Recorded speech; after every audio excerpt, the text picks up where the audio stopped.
Bismillahirrahmanirrahim. Assalamu alaikum. My name is Hassan and today we are going to fix custom user role or default user role cannot access dashboard in Ultimate Member plugin in WordPress. Before starting work, it's my request, please subscribe my channel. Thank you. Now back to our work.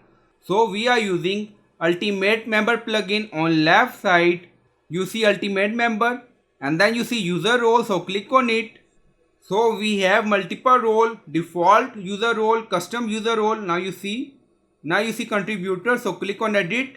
So we are in contributor section and then you see administrative permission, can access WP admin. The code admin role must always have access to WP admin. Enable this option. Now you see force hiding admin bar in front end. If this option is already enabled, then uncheck this value. Only enable this value. After that, custom role access dashboard. So enable this option and then click on update role. So after that, your issue will be fixed. So open any user role or custom role and just enable this option, can access WP admin. So I hope you like this video. Please like, comment, share, subscribe. Thank you for watching.